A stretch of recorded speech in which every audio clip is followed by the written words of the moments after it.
Hello, fellow dorks, and welcome back to Alone in the Dork. Here we are. It is Morkin Mondays. Again, I'm so proud of that stupid play on words with Mork and Mindy. Probably like nobody remembers what that means. I think it was this. I think it was Nanu Nanu. I think that was the way he did his like Vulcan thing. R.I.P. Robin Williams. R.I.P. As always, we got Morgan just waiting on us. I'm sure Mike will show up in a second. Sadly, Lone Splunker is not able to make it. He does have some family obligations, alas. But that's okay. We'll persevere, or we won't, without him. I just let Morgan into the owlbear, and she's probably looking at all of these like things I threw in here. It's like, oh my god, this looks so complicated. It's actually not. This is Morkin. This is by Juan Díaz Bustamante, which I don't know if I'm pronouncing it properly. I hope I am, because it's really fun to say that way. But really, really fun game. And let's just kind of open up the chat here. All right, now it looks like it may just be Morgan and I can't tell. Yeah, it looks, I'm so bad at seeing like how many people are online right now. I don't know. Okay, oh, Mike wants to join. There he is. Hi, Mike. All right, going into the Discord. Gonna join the Discord channel here. La la la la la la la la la. There it is. Ooh, that seems very soft. It is. There we go. Hey, gang. Hello. Hey. Hey, guys. All right. So I do have, like Lone Splunker, I do have a little bit of family obligation. So we can't, well, we never really go, we'll never go super long, period. But not going to go, like, probably just a little bit over an hour tonight. I've got dinner plans, which is why I can't play D&D with Mike, which is for the best, because I'm writing a pretty big adventure.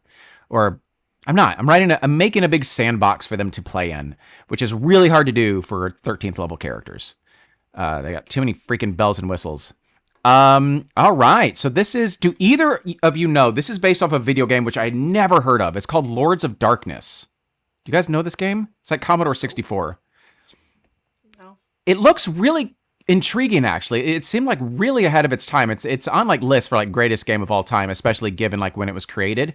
It's very kind of like Lord of the Rings-esque. There is this dweeb named Morkin. I don't know, maybe he's not a dweeb, but his name's Morkin. He can't be that cool. And so his like dad, Luxor the Moon Prince, and like his companions go off on this quest to like stop Doomdark, like this evil Sauron-esque character. And so there's like these big like wars going on. So when you're playing the video game, you can play like all of those people, and it's like this very like, you know, grid, like where are you moving, like your armies, blah, blah, blah, blah, blah. The designer, a gentleman named Mike who passed, I sadly can't remember his last name. I think I'm almost like Mike Singleton or something like that. I can't quite remember the name, sorry. He didn't even know if it could be beaten, but it can.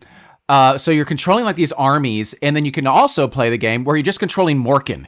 And Morkin has kind of got this like Frodo quest where he's just like going on his own little route. He's got a couple of companions with him. So it is very Fellowship of the Ring in that way. And Morkin is like this little half-elf kid who is immune to the powers of the Ice Crown. Very like the Ring. But the Ice Crown is actually like in this, like it's protected, because the bad guy wants to protect it. So he's like putting perpetual winter on this place, and Morkin is trying to go find the crown and destroy it, thus like breaking Doomdark's control over winter and helping the armies kind of thing. So that's kind of like the backstory of what this game is, but we are just playing Morkin. We're not dealing with any of those armies or anything else. We're on our own little quest. We can get companions, and I have no idea. I haven't even finished my play of this. I did some videos of this. I haven't finished it. But I have no idea how we're getting up there. No, it is so far away, and we have 30 days to do it. So, which is kind of nice. There is this timer involved in the game, but so it's a neat game though. It's actually really, really fun, and it's a little random. It's kind of like we played 12 years, the three of us. It's like that, but like less random and a little bit more mechanically driven. So let's just kind of dive into character. And Mike, the one thing I didn't do is I was going to, if you couldn't tell, I just took a shower. So I took a shower instead of doing this. You can see right here, this little character sheet. I was going to put a bunch of like numbers that you can just like change the digits, just put a bunch of zeros and you can update, because you're just so good at it. I'm sorry, but you are. You are. So I was going to do that for you, because typically this character sheet, it self-populates. Like you fill in something and then it like populates the other things, just does the conversions for you. Sorry, I'll help you out, maybe with copying and pasting. But nonetheless, we do start before we do a character sheet, so here's this big map, and I know this looks like so much information, but this is basically the entire rule book right here. And it is actually what I really appreciate about this rule book. It is very, it is just very, order of operations. It's like, do this, go to this, go to this, go to this. And you can see we got these two like little handy little flow charts here. That's basically the game, these little flow charts. And I've played it, so I have a pretty good idea how most of it works. And the rest of it's just like quests and stuff like that. So, but we start down here at the Tower of the Moon. This is our little version. I guess it's maybe let's consider it like Rivendell or something like that. And right, that's where they get that's where the fellowship begins, right? Here. Yes. Oh my gosh, my big dumb ugly face is blocking it. I'm gonna put me in front of the book. Get out of the way, dummy. Okay, so we start at the Tower of the Moon, and then we just kind of go. And we need in 30 days, we start with a horse, so that's nice. We just somehow keep going.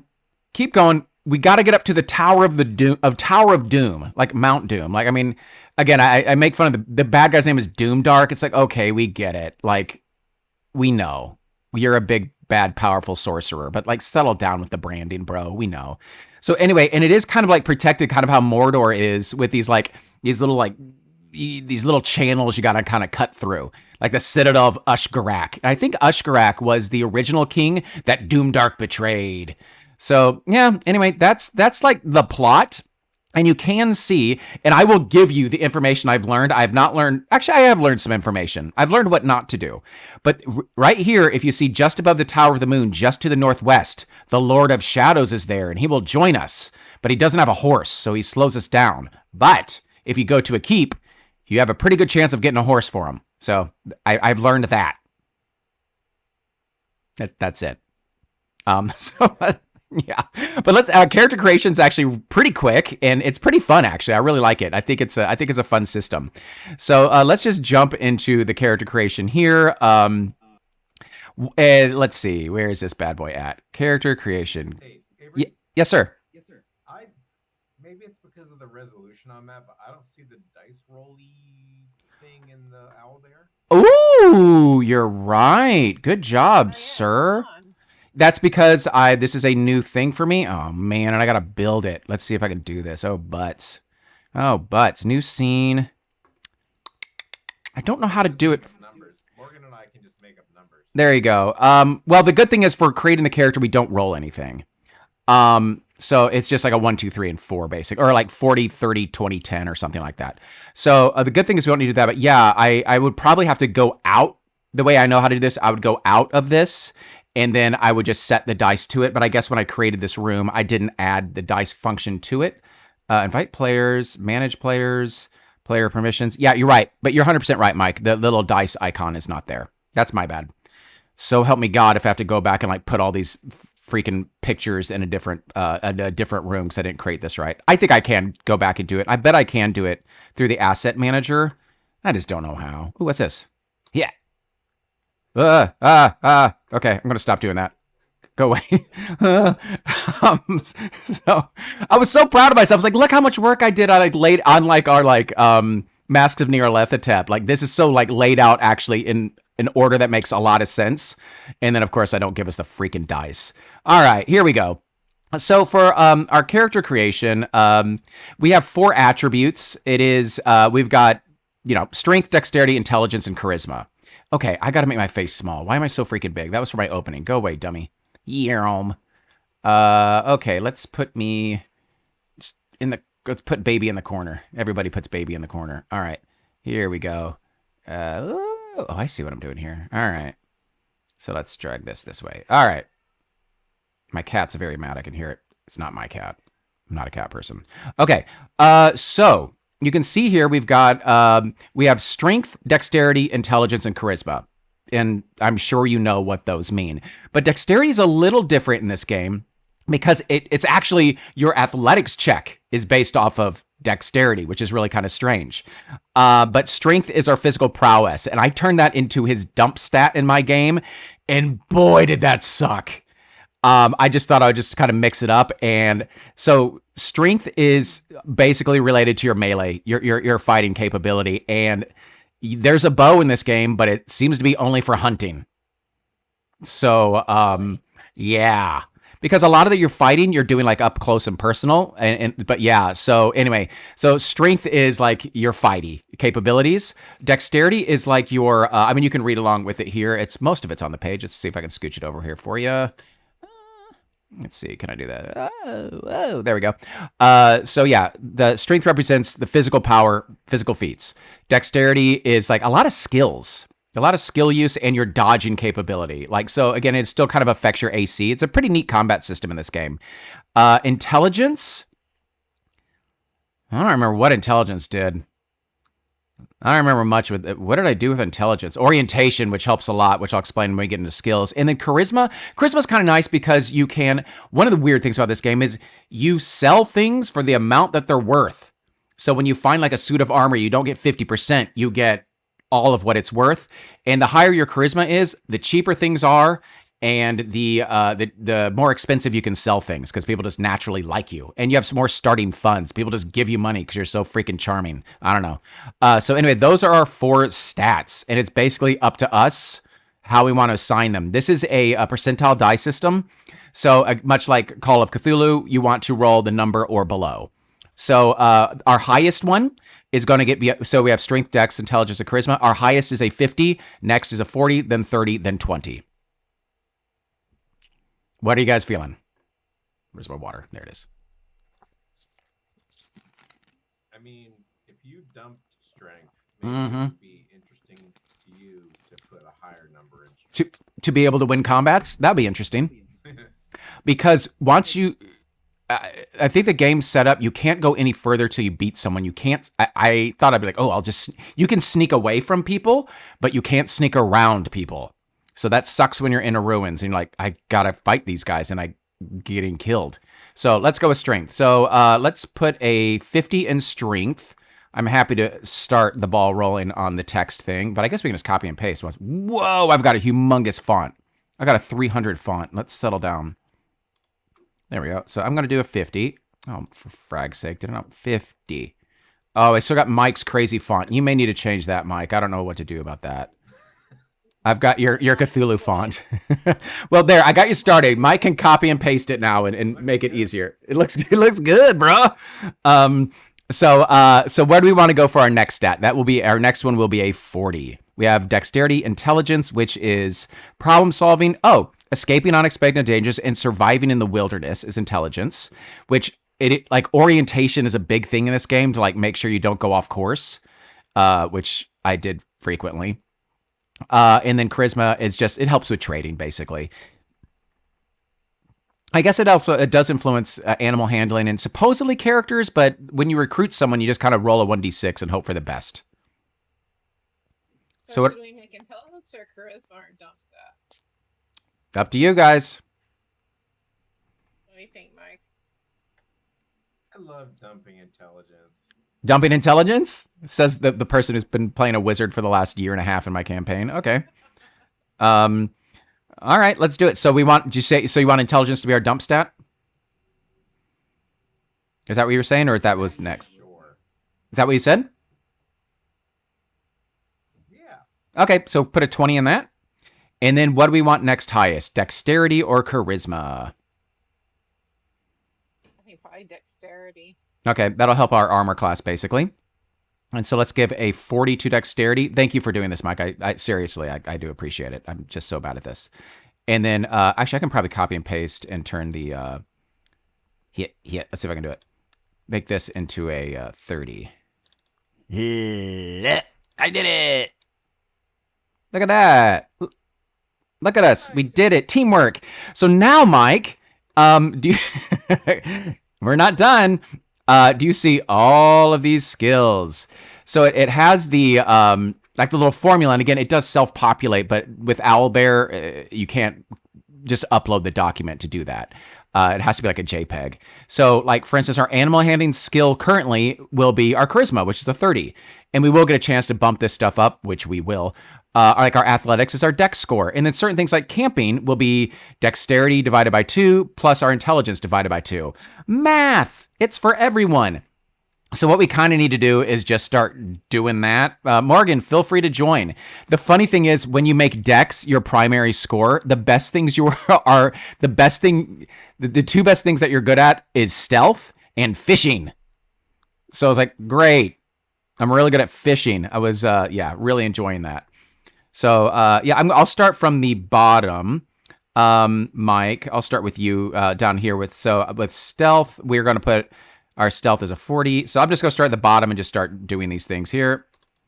And then we will kind of just see where we are. And Morgan, you're more than welcome to join in the fun. I'm so bad at this. How do you like click it? Oh my God. Yeah. Oh, Fraggle Rock. What just happened? I didn't do that. Oh, Mike's moving my thing around. I was trying to do that.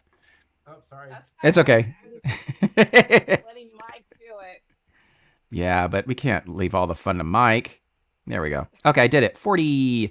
So, Morgan, what I want you to do while I'm doing this tedious job here, look through the skills and just like say any of them that just don't make sense what they are, and I'll explain what they do.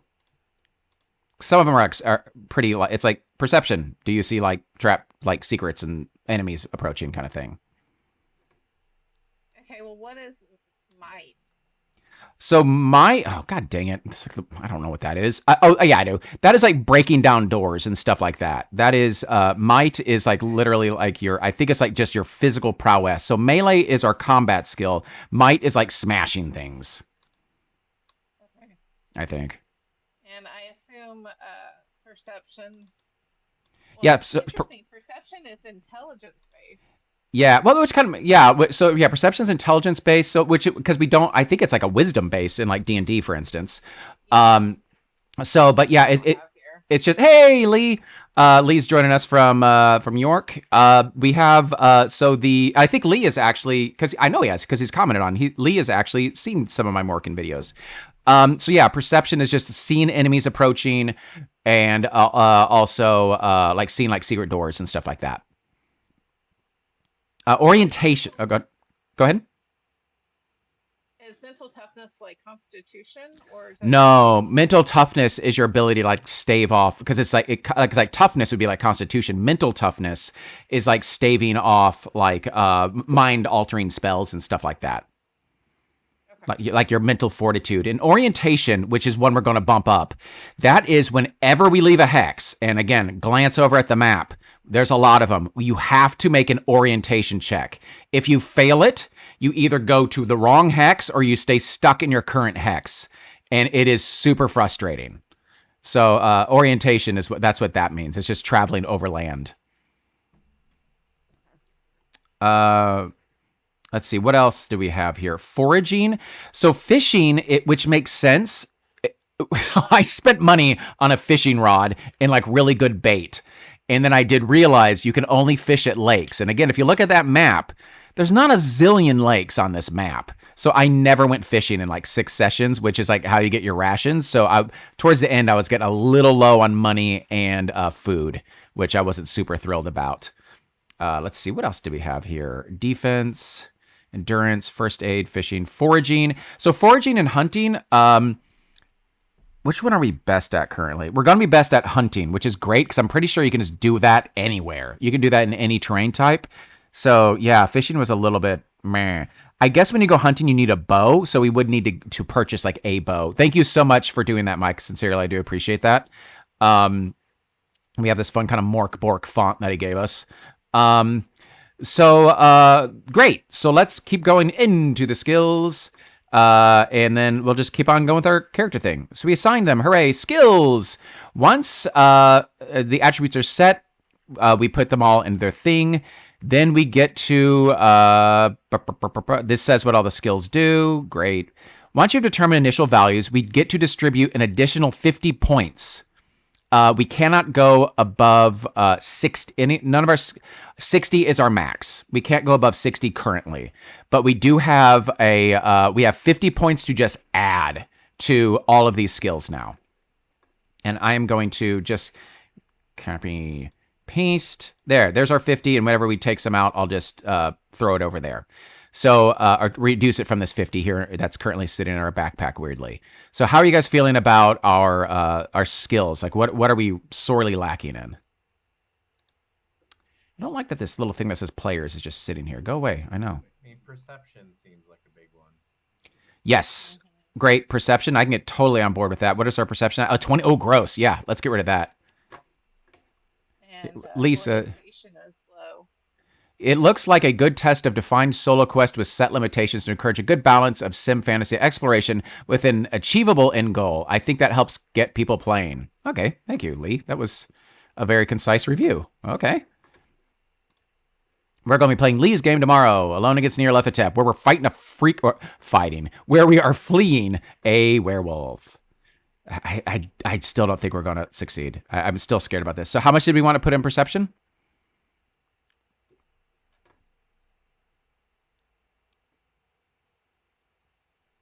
Did we say? We didn't say, do you want to start with 10? Could you bump us up to 30? All right. So there's that. That's going to drop this down to 4. So we only have 40 points left. Okay. Where was orientation at? Because again, that was just frustrating. I'm making an executive decision to put just another 10 into that because it is super frustrating when you just can't get your dumb horse to go where you want. I spent like the first 2 sessions, like each hex is like 2 miles, and I was just kept making the joke. I was like, it's been 2 days, and like my dad sent me out on this like epic quest, and he can like look out of the tower and still see me like running in circles on my stupid horse.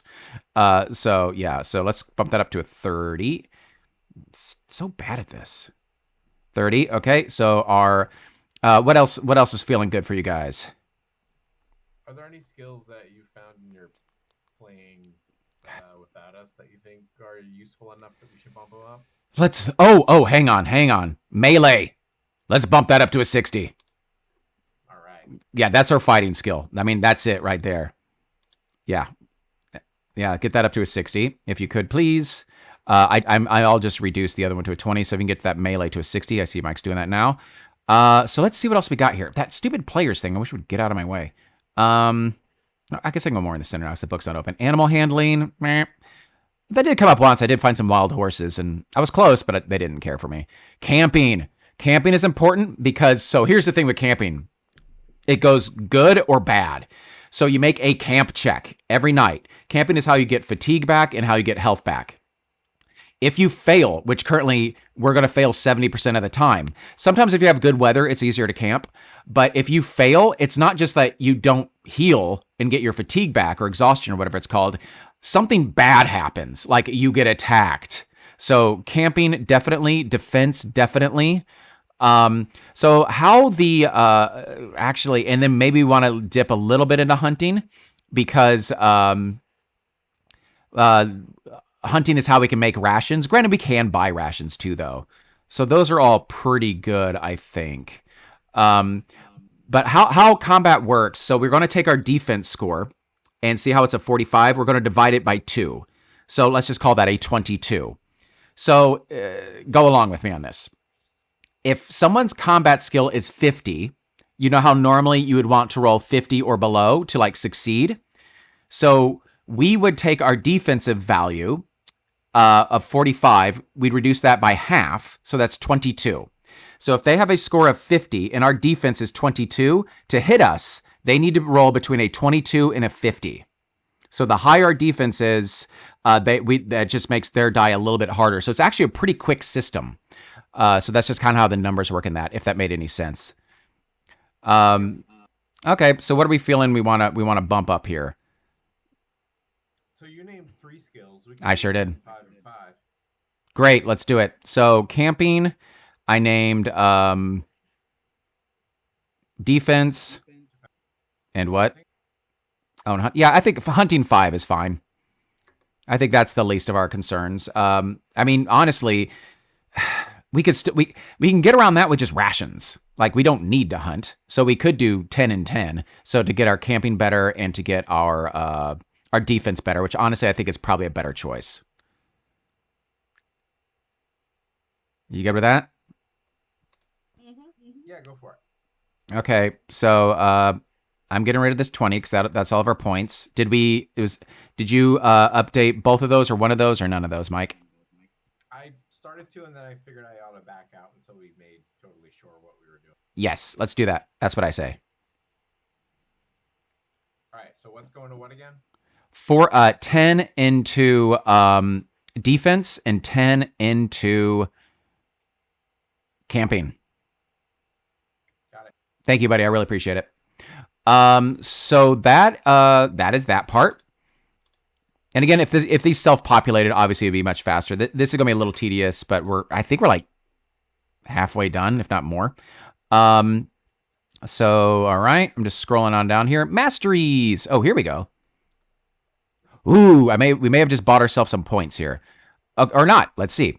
So we do get to choose a specialization, and this would increase, like we could be a weapon master, which would increase our melee skill by 10. If we chose that, we would not be able to make our melee skill a 10. I mean, because we're already maxed out at that. But what we could do is take those 10 points out of melee, shove them somewhere else, and then put it back at 10. So these are all the masteries. Hopefully you can see them on the screen. We got basically upgrade our defense, our melee, our perception, our camp, our locksmith, and some of them you'd get like little bonus things. Like if we increase our locksmith, we'll get 5 lockpicks. Animal trainer, we'll get 5 rations. Medic, we'll get bandages.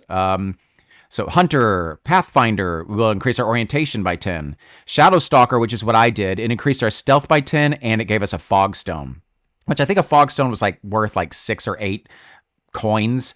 And what it does is it's like a smoke bomb. It's just like a get out of jail free in case you're in a combat that you can't sneak away from, which is kind of great because I used like at least 2 of those things because I was not very strong. So any of those just sounding kind of good? And we'll be able to buy like weapons and stuff like that here in a second. I mean, if camp is really important, ranger could be really good. Let's do it. I'm good with that, Mike. Are you okay with that, Morgan? Yep. Yeah, so again, camping is like, yeah, it's not just like, oh shoot, we didn't heal. It's, oh shoot, we didn't heal and something bad is happening to us. If you look at the map, I did find this out. This is a bit of a spoiler for anyone watching my actually watching my Morkin playthrough. I did record it. I just haven't edited yet. If you go way over here to the village of Thrall, way to the east, there is someone who will join your party. That's like the last thing I did. I never even made it to the Keep of Blood. I just made it to the Citadel of Shimmerl and the village of Thrall. I just kind of explored that area. There is someone who will join you. He doesn't have amazing stats, but he does have a +10 to your camp, which is nice. Okay, so did you bump us up, Mike, with that? Yep. Great, thank you. Finishing touches on your character sheet. Health points. Give us 50, please. Which is kind of funny that strength does not affect it. So, which was kind of nice for me because strength is my dump stat. I still got 50 health. I was like, oh, okay, great. Our defense value is this goofy font. This defense value, it looks like puff paint or something like that. The defense value is half, I think, rounded down of our defensive score. So 20. Ooh, so we're at a 55. Oh man, 27 is our defensive value. Fatigue. Ooh, this is nice. We're gonna have more fatigue. My fatigue was at a 4, which sucked. Our fatigue, it is strength divided by 5, which is 10. Oh my gosh, that's so much better. So when you're fatigued, you cannot travel anymore, even if you have a freaking horse. So we don't even track the hit points for the horse. When we hit half health, our horse dies. So that's fun. So yeah, we have 10 fatigue. Thank you, Mike. And then bandages, we have 0, unless we're a medic, which we don't have any.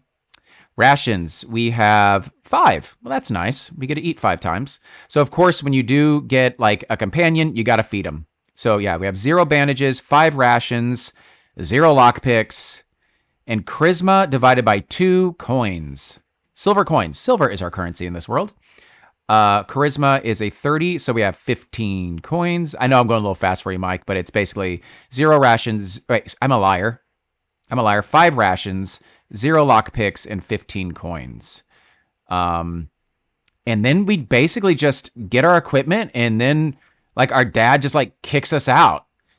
And there's I guess it's a quote from the game or something like that. This kid, this stupid Morkin kid, is like, I don't need to worry, Dad. It's Doomdark who needs to watch out. And it's like, oh man, this kid, life's gonna get real tough real fast for this idiot. Our backpack, we can only carry 6 things. Like, we suck. We're like Frodo without like Samwise helping us out. So, great. Thank you for all that, Mike. So we do get to do this equipment. We do get an additional 40 coins, which we have to spend 40 of them. We can hold on to our 15 if we so desired.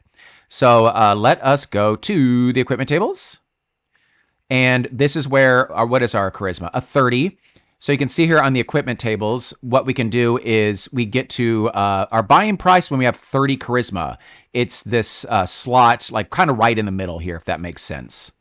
The absorption value means that's how much like damage it sucks in for us, which is nice. Okay, so I think like leather armor would like pull in every time we get hit for like, say 10 points of damage, it would just pull in 1 point of damage for us. That is worth 10. We can't afford any other armor. Weapons, I think they all, no, it'll say how much damage they do. They do a d6 or a d6 plus 1. And just to get an idea of like how much hit points are worth, like for instance, we have 50. So our opponents typically have around like 30 to 40 for like bandits. Some other like just things worth like checking out. Lockpicks, which we don't have any of. What is our lockpicking capability? Where is it at? 30, not amazing. We can also just break down a door. A compass. This is nice too. The compass, which I definitely bought, it was worth 14, but worth it. Worth it. It gives you plus 10 to your orientation. Ooh, I never bought camping gear. Plus 10 to your camp skill. Thieves tools. Yeesh, that's a lot. Gain plus, we don't need that. Disarm trap tools, a foraging knife, and a hunting bow is worth 20. It gives us a plus 10 to the hunting. So again, you can see it's all just basically just like kind of helping us out with certain stats. And then there are just like more simple things like rations or a horse is worth 40. I think like literally, I think literally we could just like start the game off by selling our horse. Maybe, I don't know. Fog stones are nice. They just kind of help us out. I literally bought high quality bait and I just walked around my tackle box and never used it. So those are kind of like all of our things. Is anything kind of jumping out at you? And again, I've only played like 5 sessions of this game. I didn't even make it more than like 20 hexes away. So I don't know all that much and what's all going on. But what anything jumping out at you? Like, do we want to spend the 10 on armor? The only armor we can't afford is leather armor. I know we should write down how much money we have too. Give me a second. What was it? We started with 40 and then 15. So we have 55 currently to spend. We need to spend 40 of it because we got this like bonus 40 for like our dad's like, here you go, son. I definitely need the armor. All right. So let's that's minus 10. So let's and then I will fill it in the armor, he says, jokingly. The armor is leather, and it does absorb 1 point of damage. How do you just, like...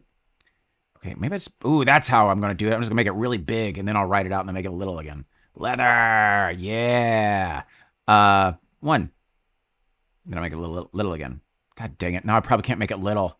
I suck at this so hard. There we go. You can do it. I'm so bad at this. There we go. Leather. 1. Armor. Okay, there we go. What else did we have here? So that's great. Thank you for dealing with it. That we probably want a weapon. Can we get a shield? A shield's worth 38. That absorbs 1 more. I mean, that's what I'm saying. It's like I didn't get that. I was like, dude, that is just like way too much. But yeah. Oh, I see you adjusting it. Oh, Mike. Cleaning up my messes. Did we want a one-handed sword? I mean, oh God, but a two-handed sword is worth 30 for an extra point of damage. I got an axe just because I thought it was funny, but it's worth more money and it does the same amount of damage as a sword. Yeah. Good bang for buck wise. All right, let's do it. Sort it up. If you can mark off the money, I'll copy and paste the sword. He says. No items in the clipboard. What does that mean? Sometimes it's just a jerk to me. That There was we go. 10, right? Yes, it was 10. So whoa. Sword. 1d6. I don't know where that goes. It's in our backpack for no good reason. Okay, so we probably want, I mean, we got bonus money. We want to spend at least another 20, which is easy enough. What else is like kind of looking tasty to us? Like what are we kind of like? Again, compass, it's 14, but it's plus 10 to our orientation checks, which is quite nice because it sucks to like keep going in circles or not going anywhere. Camping gear, again, camping is nice, but that's 20. Hunting bow, we'll get a plus 10 to our hunting skill, which is something that we did not improve. We went for defense as well, which makes a lot of sense. Rations, antidote, fogstone, again, always nice just to get out of jail. Free card for combats. Anything jumping out at you guys? Bandages. Compass. You said that was really. Yeah, it's a healthy bit of money, but I found it super helpful. So that is that leaves us with 21 coins, Mike. And I'll put the compass in our backpack. Oh, thank you, Mike. Look at that. It looks so much better than what I did. So I think the compass goes like in our backpack, and I did find a moment where you can lose things out of your backpack, which sucks. So there you go. Give us a compass. Man, am I moving this right? Okay. So we can kind of see where we're going. That's exciting. Anything else there that's jumping out at you? We still have 6 bonus money, and then we're like sinking into our own pockets.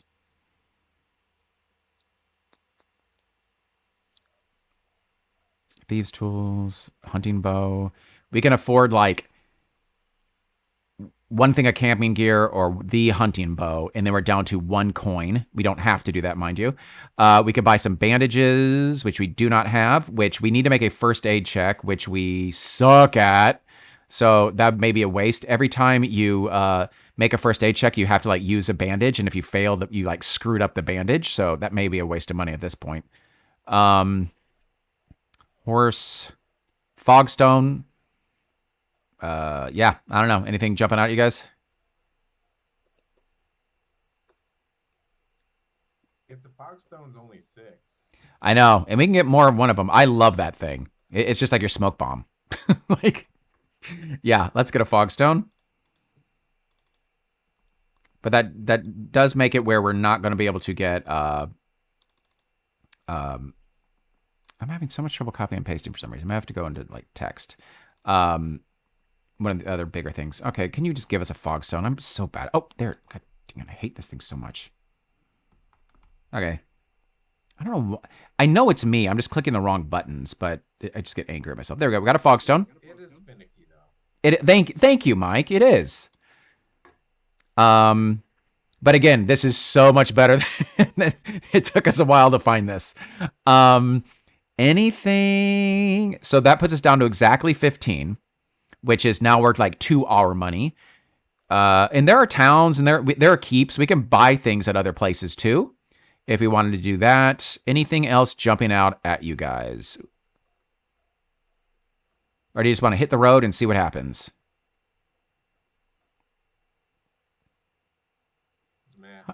Hey, Tired Old Dude. So Tired Old Dude is a follower of mine. Who's been responding to a lot of my videos, and I don't know this person, obviously, but I freaking love the name Tired Old Dude. I'm sure Mike can appreciate it as well, and even Morgan. Good to see you, Tired Old Dude. Yeah, exactly. I thought you would be able to appreciate it as well. Hey, good to see you, bud. I read a couple of videos, but I just popping to say hi. Good to see you. Yeah, you're more than welcome to join in on Discord or in Owlbear, or just happy to play along, and we will obviously read along in the chats as well. So you can join. You're there with Lee Wade from York as well. So good to have you out there, bud. Do you want to just give it a shot and see what happens, or is there like something else like, okay, let's just get a couple of whatever?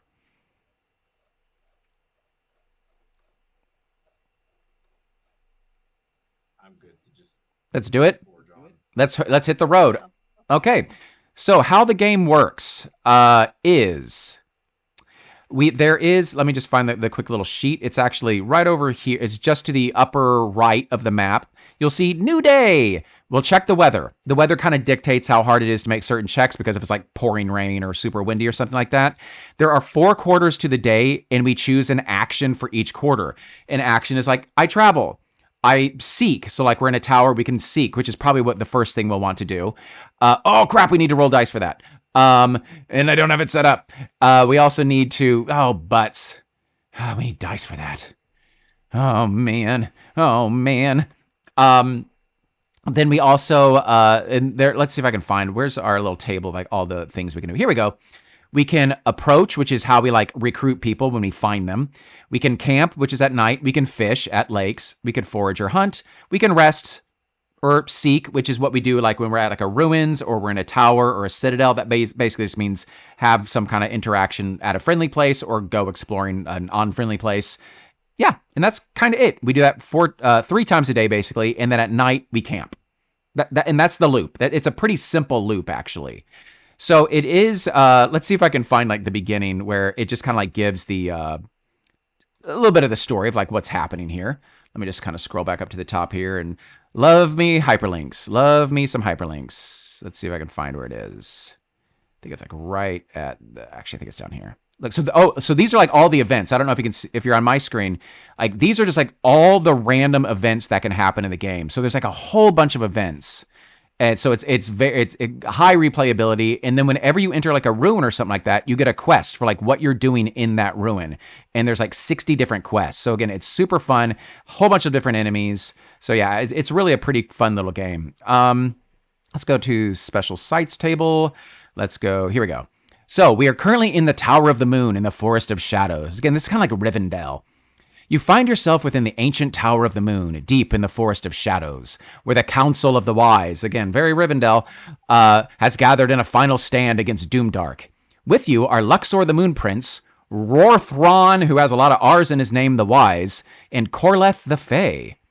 Their mission is to rally the armies and defend the lands from Doomdark's advancing forces. Your path, however, is different, as one untouched by the ice sphere.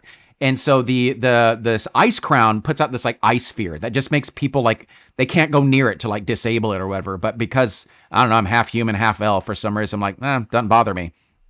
You are tasked with journeying north alone to find and destroy the crown. I have a really nice father, it seems. The source of Doomdark's power and Midnight's eternal winter. And again, this guy with his branding, he names the world Midnight. I mean, come on. Get over yourself. The fate of the realm now rests on your shoulders. So that's where we are. So let's give ourselves like a little token.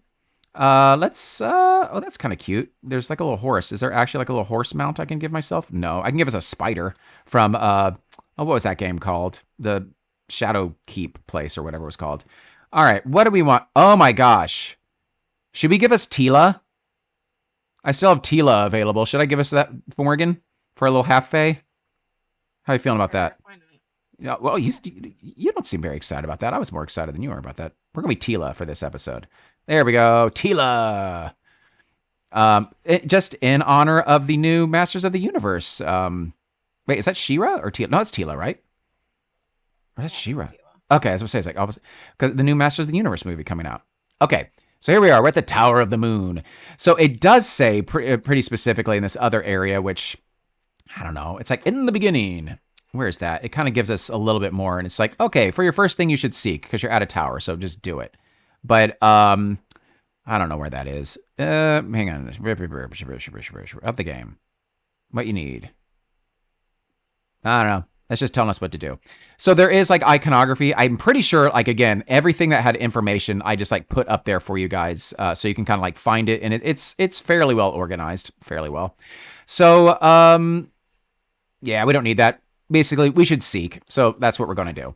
So on our character sheet, there is, it's actually pretty handy. And again, typically you can just click it, but we're going to need to make some X's, which are not the hardest thing in the world to make. I'm going to make some right now. X. X. There we go.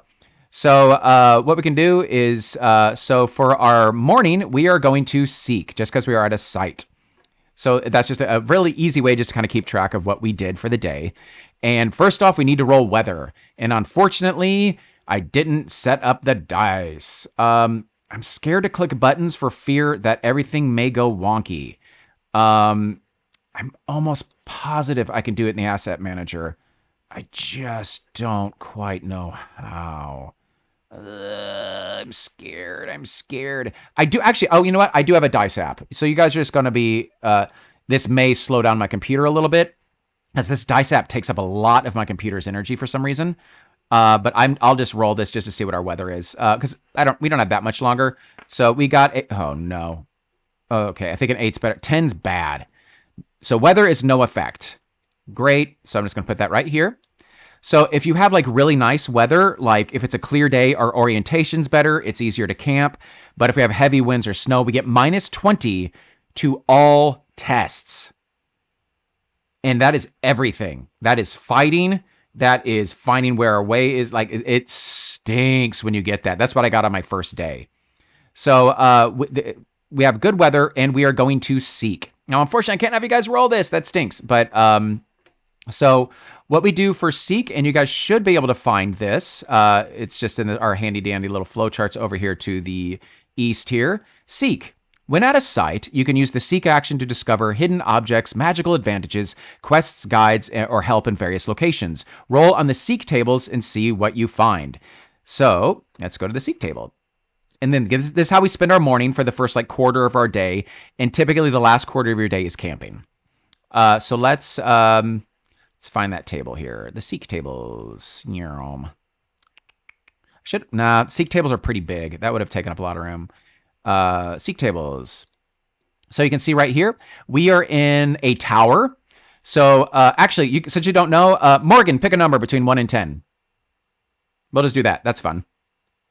7. 7. All right. So I got something random like this too last time. I was like, what is happening? A voice calls out, looking for Coronel the Fey. You must seek the village of Kor. Oh, that's actually great information to know. This person just told us where a companion is. You receive Haste of the Winds. I'll see what that does in a second. But last time, I got someone who just like yelled something at me. And I had no clue what it meant. It's like, all right. It's like Skullcrin the Molkrin will defeat the Doomdark. And I was just like, okay, do you want to help me or not? So anyway, this says that Coronel the Fey is in the village of Kor. So something else I've learned. If you go to this citadel of Shimmeril or whatever the heck it's called down in the southeast, the dude's already left. He's not there to find. So you can go to these spots and it was a wasted trip. So if you want to write that, if anyone can find the village of Kor, that we do know now that there is a companion who will join us there. That is actually new information to me. So good job, Morgan. And we received Haste of the Winds. That sounds nice. For the rest of this day and the whole following day, the number of hexes you can traverse per quarter is increased by 1. That's great, because I recommend we get the Lord of Shadows, because that's like one of the few things I know. And because he walks, we can only move at a 2, but with this wind, that will help. So if we can like update, I see Mike, his little icon. You found it. Ooh, there he is. He's way up there. Okay, good to know. So we're down here. I'm going to go to our character sheet and just put that like we have I'm just going to put like a little like haste. Or +1 travel. So I am going to put that just above our calendar so we know that we have that for 2 days. So at the end of that day where the L is, we are going to lose it. Great. Good to know. Okay. Yeah, I'm just going to move this here because we haven't done that yet. Okay. So that was like the seek action. That was literally 1 quarter of our day. Now we are on to the second quarter. And again, we're starting like, it just kind of makes sense. Like, here's a good question.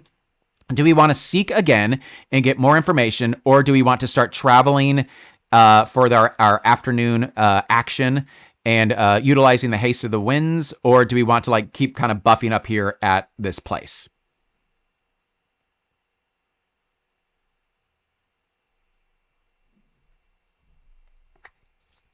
Not all at once.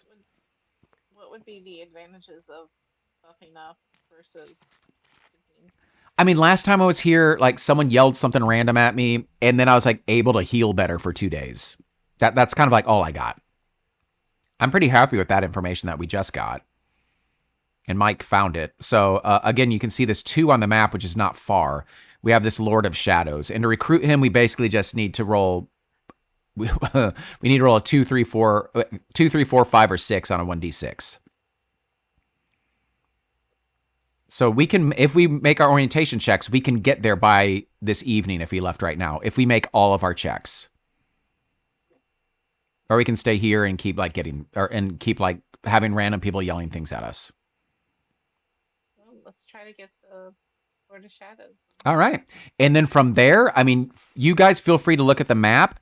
Last time I just started traveling east and I don't know, it didn't turn out too well for me. I never even made it to Bloodhenge or the Keep of Blood. I kind of went like kind of due east to the Citadel. I went to a ruins, which like was really tough to get through. And then I made it to the Village of Thrall.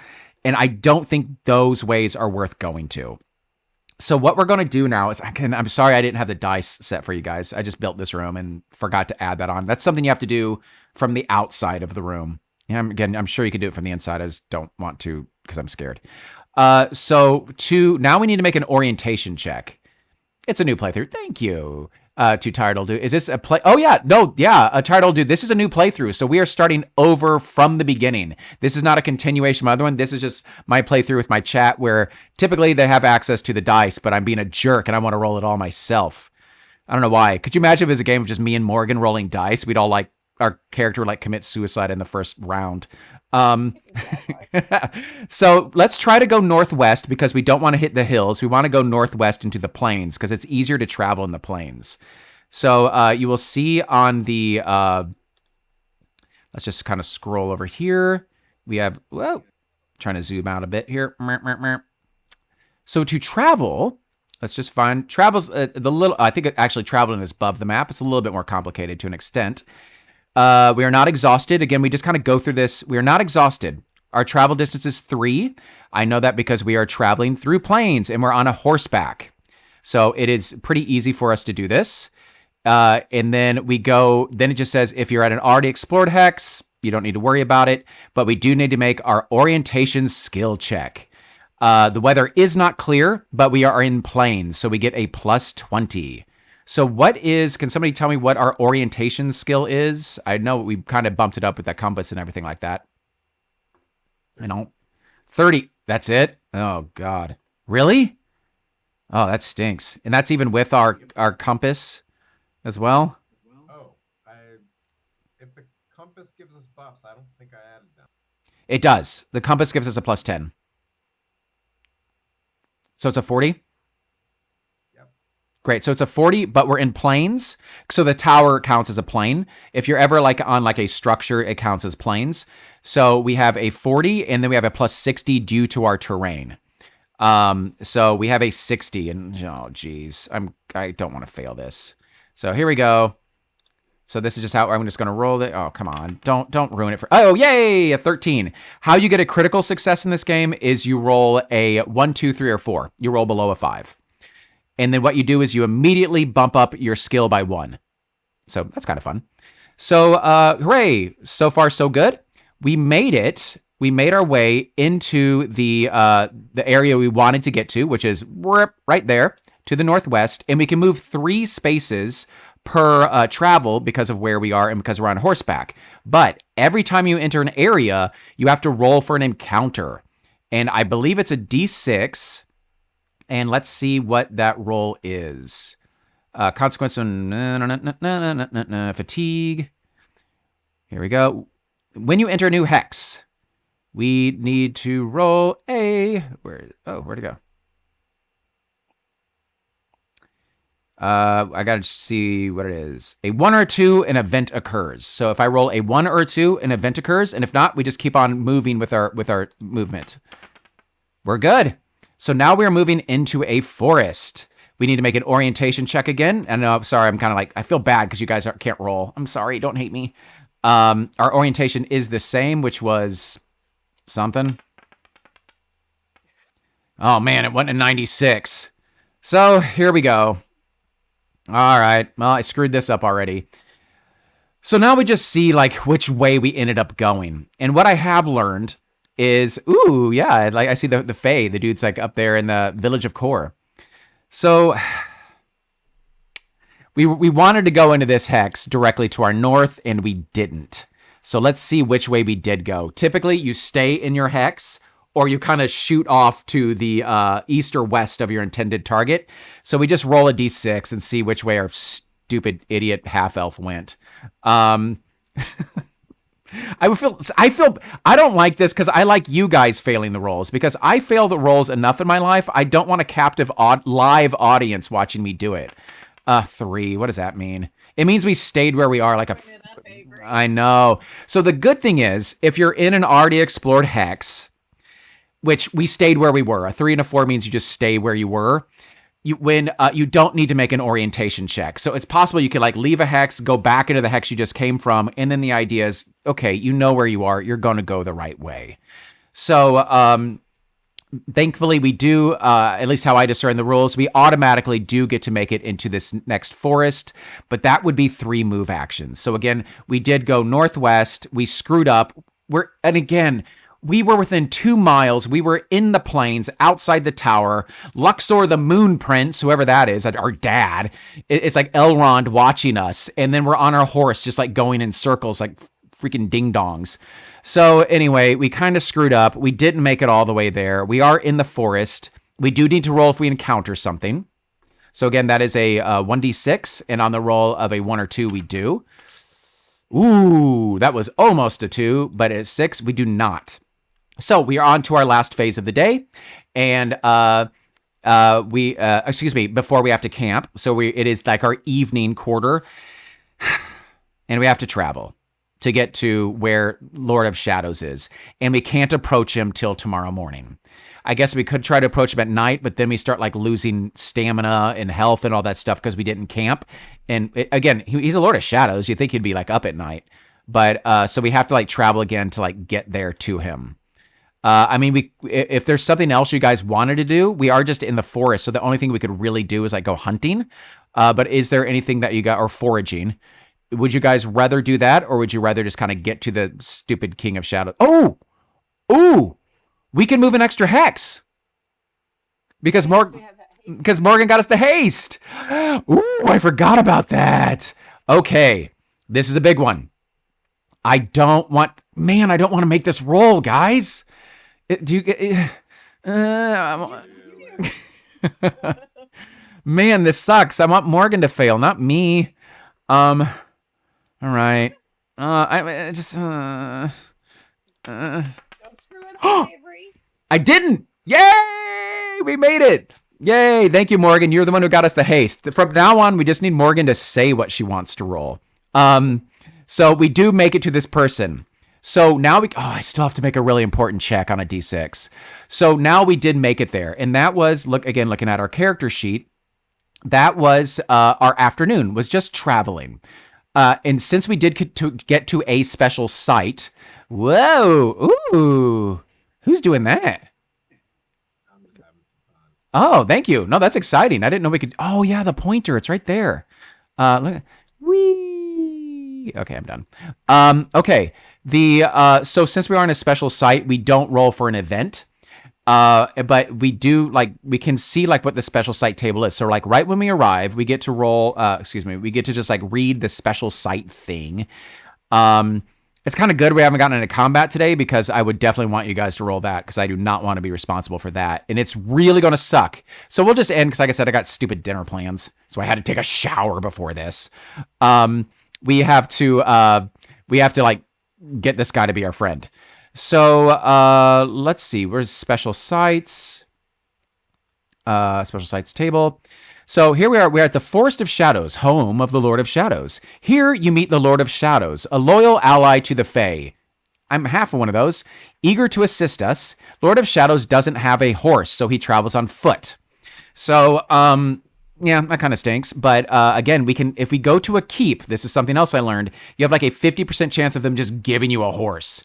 So that's nice. So we do, the weird part is, so he's eager to like join us. And actually, I almost said this in my stream of this. We don't just get him; we have to approach him. And so not my stream, my video of this, Mike. At special occasions where a recruitable character is present, you can take the action to persuade them to join your party. And I almost said, "Oh, great, Bobway," or whatever it is that Steve's always saying. We have this goblin on our D&D party named Shin Grinder, who's like really into Magoobliet and like also like not into Magoobliet, this like weird goblin god. And he's always just like bowing down weirdly to like weird things. So anyway, I guess that's what we're doing. And the strangest thing I find about this approach ability thing is that it is not affected by our charisma score. It's just, but it is affected by the ice fear. It sounds like I'm saying sphere, but it's ice fear, like afraid of. So if the ice fear level is 1, which it currently is, so after we hit like every 10 days, the fear goes up. And then once it hits 3 every morning, our party, like our fellowship, has to roll against this, or they just abandon the quest because they're so afraid they can't stay with us. With the exception of Farflame the Dragon Lord and Falkrin the Skullcrin. That's the guy who yelled at me. Last time I played the game, it's like, Falkrin the Skullcrin will kill Doomdark. It's like, great. Where is he? They didn't tell me. Nonetheless, I need to roll. As you can see right here, the ice fear is a 1. A roll of a 1 indicates the character is too frightened to follow. And if I fail this, so how characters work in this game, it's actually a pretty neat system. They do become like hit point blobs. So like opponents we get to choose which one opponents target first, and it'll just go back and forth. So like from battle, it's like, okay, they'll target me first, then they'll target him, then they'll target me, then they'll target him. So they are like a sack of hit points for us. But on top of that, we only get 1 attack on our turn, and they just like buff us. They just like buff our attacking abilities, and they buff up our like our defensive value gets buffed up, and they give us like, they make our like perception better or something like that. So anyway, we need to approach him. So this will be like our last thing for this night, for this day, basically. And come on, I really don't want to make this roll. Oh my God! Oh, I hate it.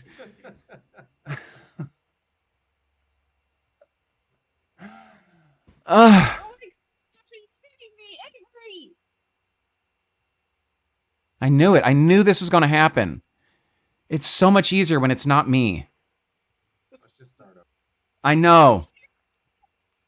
Well, we know where this other person is. I mean, he was going to slow us down, but we could... Oh, jeebers. All right. Well, I don't need to show you how companions work now. God dang it. I know. Anyway, there's a freaking day of our lives. I knew that was going to happen. Oh, this stupid game. It's the worst. Anyway, there we go. Well, let's camp. Let's freaking camp. Isn't that weird, though, that like our... I feel like for every... I mean, I'm sure it's been balanced in a particular way, but I feel like for every, like... I don't know how that would work.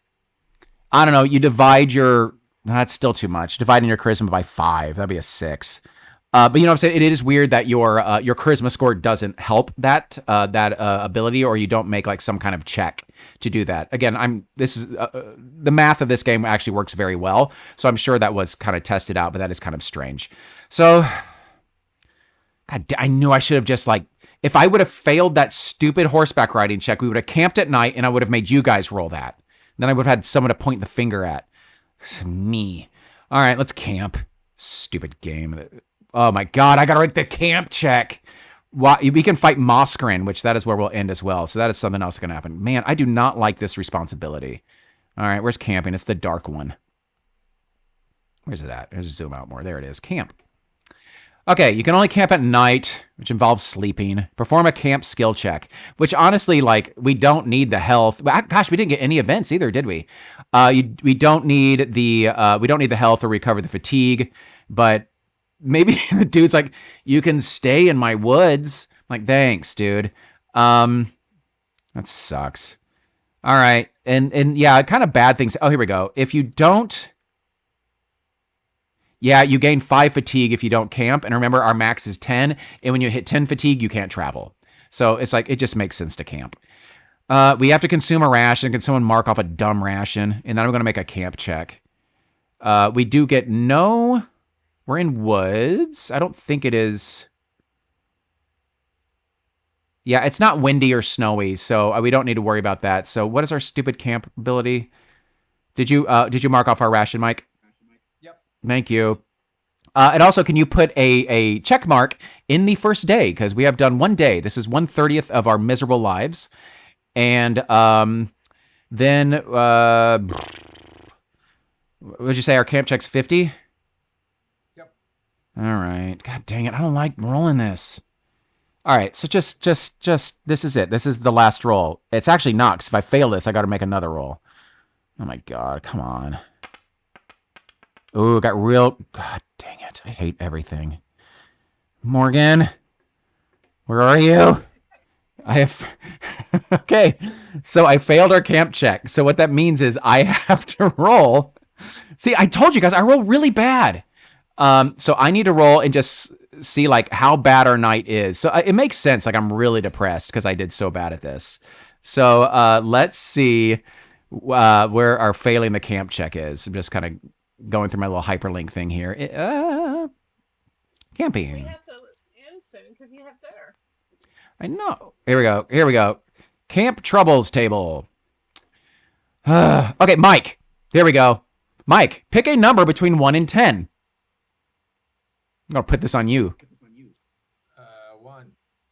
Let's see what you got. See, you're trying to kind of mid-max this, aren't you? Oh, stupid man. You are too noisy setting up your camp and attract attention of a foe returning to its lair before nightfall. Yeah, we're going to start next session with a fight. Morgan, I want you to pick a number between 1 and 10. Oh, it's so much better when you guys are like... We are in plains, so we are fighting a midnight lion. No, wait, no, we're in a forest. We're fighting a bloodwing.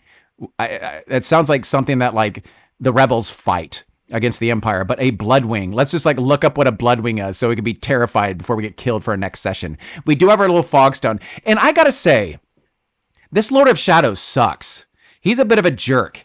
Because I don't think we're really in a special site because he doesn't have like an icon. So we're not like in a village. We're not in a ruins. We're not in a citadel. He just like lives in the trees, like in the shadows of trees or something. Like the least you can do, bro, is like let us like sleep in your little royal stupid shadow court. But no, instead we're being fighting a bloodwing or whatever the heck that is. So let's see what this is. What a jerk. All right, where is this at? There's the bestiary. Oh, is this where he said it? No, okay. Okay, bestiary, can't be troubles. Yeah, no kidding. Oh, it's above it. Yeah. Here we go. There's dragons too. Those look fun. I do appreciate that there is artwork for like all the little minions. Like, look, dragon. No thanks. Blood. Ooh.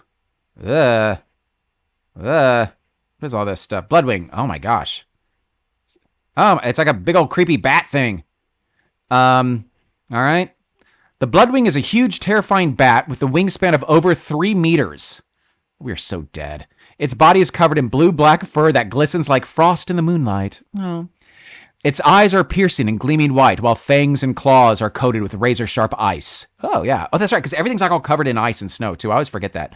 The wings are semi-translucent and streaked with icy veins, allowing it to glide silently through the cold night air. Even though it hears us. It's like, it's, what's Enzo's bat's name? Bezel? Bezel. Yeah, it's like a big old evil bezel. Bloodwings are known to attack in packs. What? Descending on their prey in a whirlwind of ice and darkness. What? So, I know. It has 16 health. Its melee is 45, so honestly, that's not amazing. So again, our defensive value is something like 25, so it needs to roll below a 45, but above a 25. So it only has a 1 in 5 chance of hitting us. Its defense is its defensive value is 30, which is not very high. Again, I think like our attack is like somewhere around a 60, so we need to roll between a 15 and a 60 to hit it. So that's actually not too bad.